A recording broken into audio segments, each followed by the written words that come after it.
ഇന്ന് ആദ്യത്തെ ബർത്ത്ഡേ ആണ് കേട്ടോ. അപ്പോൾ രാവിലെ തന്നെ ഇഡ്ഡലി സാമ്പാറൊക്കെ റെഡി ആയിട്ടുണ്ട്. ഇനി കുറച്ച് കറികളൊക്കെ ഒന്ന് ഉണ്ടാക്കണം. Hey birthday girl. Hi guys. മിന്നുവിന് 7:40 ബസ് വരുന്നുണ്ട്. വേഗം അവൾക്ക് ഇഡ്ഡലി സാമ്പാർ കൊടുത്തു കേട്ടോ. ചമ്മന്തിക്കുള്ളത് വഴറ്റി വെച്ചിട്ടുണ്ട്, അതൊന്ന് അരച്ചെടുക്കണം. മുടിയൊക്കെ ഒന്ന് നേരെ ഒതുക്കി വെച്ച് കഴിച്ചുകൂടെ എന്ന് പറയായിരുന്നു ഞാൻ. റെഡി ആയോ? Yes Queen. ഗൈസ്, എങ്ങനെയുണ്ട് മൈ ഔട്ട്ഫിറ്റ്? അടിപൊളി.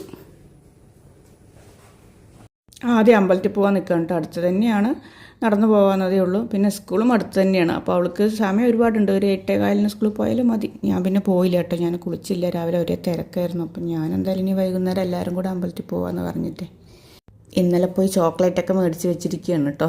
അവൾ വേഗം പോയി മേടിച്ചൊക്കെ ഫ്രിഡ്ജിൽ വെച്ചിരിക്കുകയായിരുന്നു, ആരും എടുക്കല്ലേ എന്ന് പറഞ്ഞിട്ട്. ആളിന്ന് ഭയങ്കര സന്തോഷത്തിലാണ്. കാരണം കുറേ ഗിഫ്റ്റൊക്കെ കിട്ടുമല്ലോ ഫ്രണ്ട്സിൻ്റെ കയ്യിൽ നിന്ന്. അതിൻ്റെ ഒരു ഇതിലാണ് ആൾ. Bye bye. അതി ലഞ്ച് ബാഗ് വേണ്ട കുട്ടി?